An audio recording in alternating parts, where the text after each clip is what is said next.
استاد کی ذمہ داری ہے حالات حاضرہ پر بھی وہ قدرت رکھتے ہوں.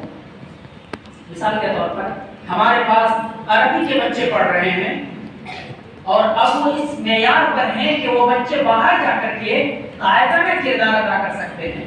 اور اس وقت فتنہ شکیلیت زوروں پر ہے, شکیلیت کا فتنہ زوروں پر ہے, اور ہمیں پتہ ہی نہیں ہے کہ ہمارے قریب میں کیا ہو رہا ہے.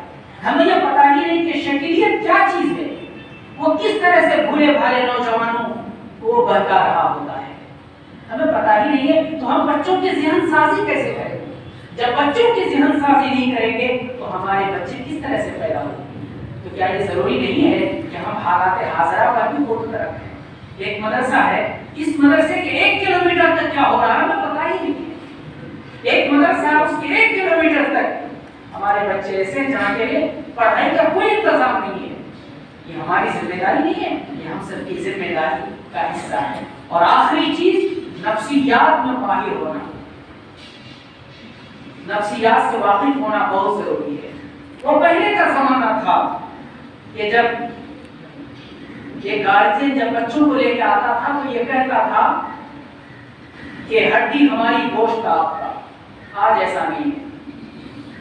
آج آپ مار کے دیکھ لیجیے, دوڑ کے آ جائیں گے لوگ.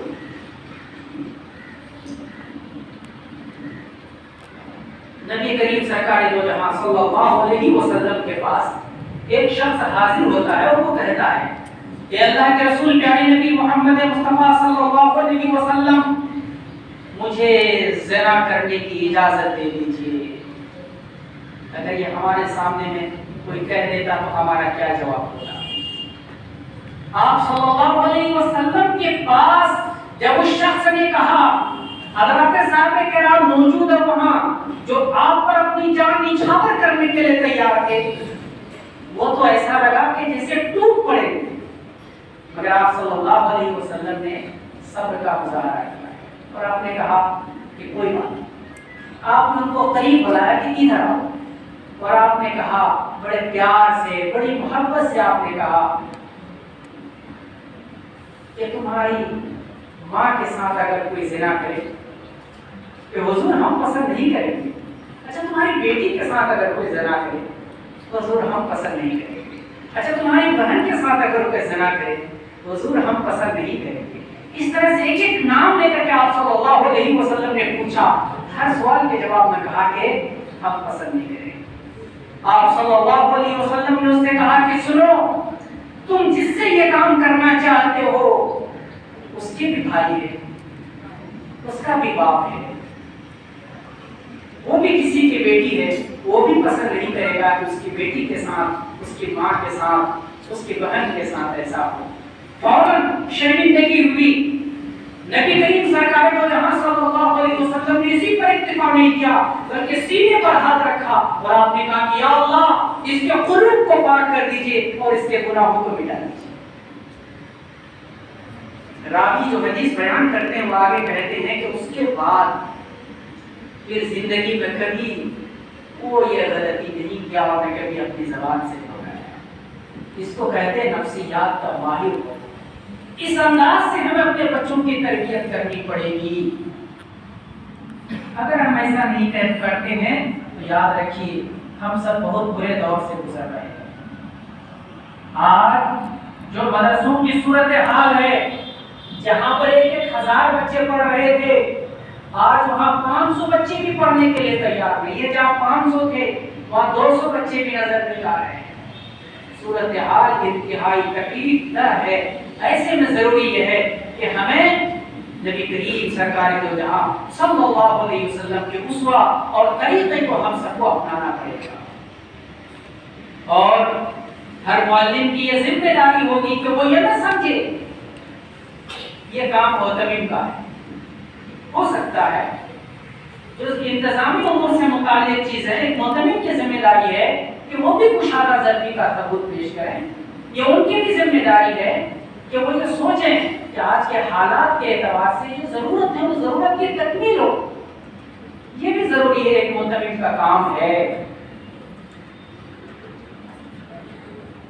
جیسے مثال کے طور پر اب ہر مدرسے میں یہ ہونا چاہیے کہ اساتذہ کو تنخواہ اکاؤنٹ میں ملے.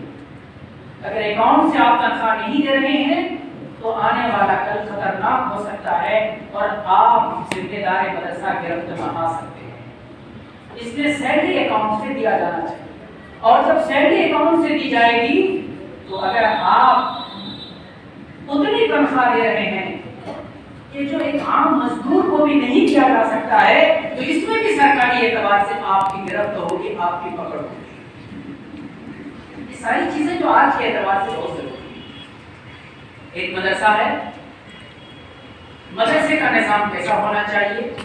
مثال کے طور پر ہر مدرسے میں ایک دربان بہت ضروری ہے، نظام کو دیکھنے کے لیے ضروری ہے۔ ایک صاحب تھے ہمارے یہاں سبل پور مدرسے میں، ایک دربان ہے، وہ آئے تو گیٹ میں ان کو روک لیا کہ پہلے اپنا آدھار کارڈ دیجیے۔ وہ کشمکش کے رہنے والے ہیں، وہ غصہ ہو گیا اور غصہ ہو کے وہ بارہ وہ آ گیا یہاں۔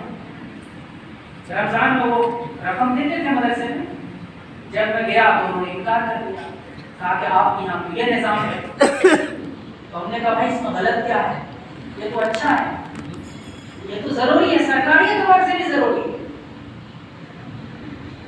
بہرحال تو لوگ یہ سمجھتے ہیں کہ مدرسہ ہے، کوئی بھی آ رہا ہے کوئی بھی جا رہا ہے، اور کون آئے گا؟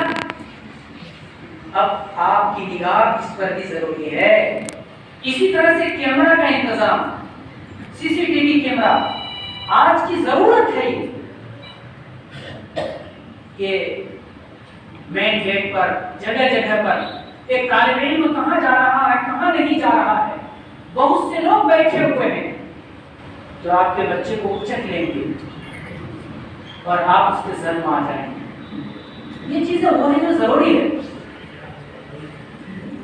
جس وقت یو پی میں سروے ہوا تو ہمارے اکابر اور ہمارے بزرگوں نے یہ ساری باتیں کہی کہ یہ ضروری ہے، اگر ایسا نہیں کریں گے تو آنے والے کل ہم سب اس کے ظلم آ سکتے ہیں۔ ہاں یہ بھی ہے کہ مدرسوں کے پاس وسائل کی کمی ہے، لیکن ہم سمجھتے ہیں کہ جب آپ اپنے دلوں کو کشادہ کریں گے تو انشاءاللہ اللہ تبارک و تعالیٰ کی طرف سے راستے بھی کھلیں گے۔ صدر رابطہ مدارس اسلامیہ عالم بہار کے جو صدر محترم تھے حضرت مولانا محمد قاسم صاحب رحمۃ اللہ علیہ، جو آج دنیا میں نہیں ہے، وہ ایک بات ہمیشہ بولتے تھے کہ ہمارا مدرسہ جب معیاری ہے تو یہاں کی تنخواہ بھی معیاری ہونی چاہیے۔ الحمدللہ سبل پور مدرسے میں 20,000 سے کم کسی کی تنخواہ نہیں ہے۔ سبل پور مدرسے حالات آئے، مسائل آئے، آج بھی وہ حالات کا شکار ہے، مگر اس کے باوجود تو یہ، لیکن کم سے کم 15,000 تو آج کل اوسطاً بہت ضروری ہے۔ مگر جو میں عرض کر رہا تھا کہ کامیاب معلم کے لیے جو 11 صفات ہم نے بتائے ہیں، یہ اساتذہ کی ذمہ داری ہے۔ اگر تنخواہ وقت پر نہیں مل رہی ہے یا کچھ مسائل ہے تو اس کی وجہ سے ہم ذمہ داری سے نہیں بھاگ سکتے ہیں۔ جو ہمارا کام ہے وہ کام ہمیں کرنا ضروری ہے۔ اگر ہم ایسا نہیں کریں گے تو یاد رکھیے کل قیامت کے دن ہم سب کی پوچھیں گے، انشاءاللہ ہم سب کریں گے۔ یہ بات وہ ہے جو ہم سب اہل علم ہیں، ہم سب کو پتا ہے، اور آپ سب سے بڑا جاہل کا ہوں، مگر کیونکہ ہمیں حکم ہوا تو میں نے عرض کر دیا، دعا کیجیے کہ اللہ تبارک و تعالیٰ ہم سب کو عمل کی توفیق دے، آمین۔ وعلینا